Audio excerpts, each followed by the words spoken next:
அப்போ கூட நான் சொன்னேன், உங்கள் மேலே நான் கோச்சிக்க மாட்டேன், நான் வந்து உங்கள் கட்சி உறுப்பினர் கிடையாது, கட்சி தொண்டன் கிடையாது, ஒரு முதலமைச்சரை நம்ம பார்க்குறோம், பார்க்க முடியுமா, அது பார்த்துட்டேன், நீங்கள் உண்டு இல்லைன்னு சொல்லிட்டீங்க, அதனால் நான் கோவப்படவே மாட்டேன், ஏனென்றால் அவன் குறைச்சலாக மார்க் வாங்கியிருக்கான்.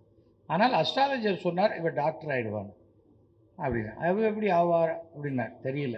கடைசியில் பார்த்தா என்னுடைய டாக்டர் வந்து டாக்டரேட் இன் டைப் 2 டயபிட்டிஸ் ஆகி டாக்டரேட் வாங்கி ஒரு டாக்டர் அனுராதா சேகரா இன்றைக்கி அமெரிக்காவில் செட்டில் ஆகியிருக்காங்க. எதற்காக சொல்கிறேன், ஒன்று நடக்கணும் என்றால் அது கண்டிப்பாக நடக்கும். அதுபோல் ஒவ்வொரு விஷயங்களும் அவர்கிட்ட அவர் கூர்ந்து கவனிப்பார். சாதாரணமாக பேசுகிற மாதிரி தான் இருக்கும், பேசிகிட்டே 4 பேர்கிட்ட பேசுவார், டக்குன்னு ஒருத்தர்கிட்ட பதில் சொல்லுவார். அந்த மாதிரியான ஒரு விஷயங்கள் கிடைக்கவே கிடைக்காது. அந்த சமயத்தில் தான் அந்த 5600வது நாடக விழாவில் நம்முடைய இன்றைய முதல்வர் அவரும் அதில் பேசுகிறார்.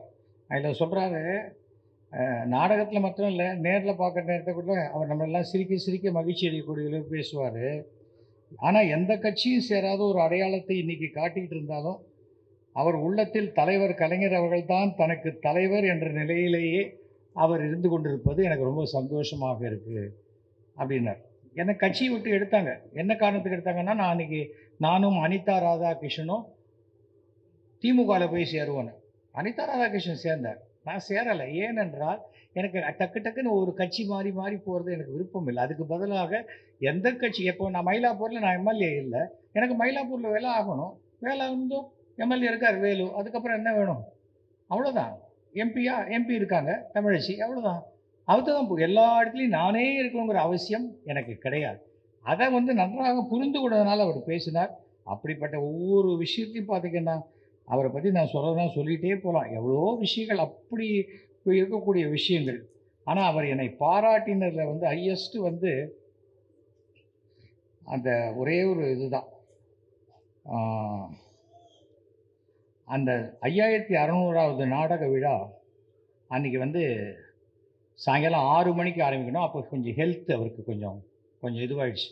அவர் சொன்னார், அதை பாருப்பா, என்னால் 3 மணி நேரம்லாம் உட்கார்றது ரொம்ப கஷ்டம் அப்படின்னாங்க. சார் நீங்கள் ஒன்று பண்ணுங்கள் சார், நீங்கள் ஒரு 2 மணி நேரம் ரிலாக்ஸ்டாக ட்ராமா பாருங்கள், 1 மணி நேரம் ஃபங்க்ஷன், கரெக்டாக நீங்கள் 6 மணிக்கு வந்தீங்கன்னா 8:58க்கு நான் உங்களை விட்டுடுறேன் சார் அப்படின்னு. அன்றைக்கு மிகப்பெரிய ஒரு அரசியல் கடுமையான ஒரு சூழ்நிலை. முதன்முறையாக கலைஞர் 6 மணிக்கு வர வேண்டியவர் 6:58க்கு தான் ஹாலுக்குள்ளே வரார். வந்த உடனே, என்னப்பா நான் லேட்டாக வந்துட்டேனேப்பா அப்படின்றார். பரவாயில்ல சார், சொன்னபடி நான் உங்களை விட்டுறேன். நாங்களே எங்கள் ட்ராமாவில் ஒரு பாலிசி வச்சுருக்கோம், நாங்கள் எவ்வளோ லேட்டாக ஆரம்பித்தாலும் கரெக்ட் டைத்துக்கு முடிச்சிடுவோம் அப்படின்னு. எப்படி அப்படின்னார். உட்காருங்க என்ன, உட்கார சொல்லிட்டு அப்படி கை காமிச்சேன். ட்ராமா ஆரம்பிச்சது. அந்த 2 மணி நேர நாடகத்தை அப்படியே பேசிகிட்டே இருக்கும்போது 1 மணி நேர ட்ராமாவாக சுருக்கி ட்ராமாவை முடிச்சிட்டேன் கரெக்டாக.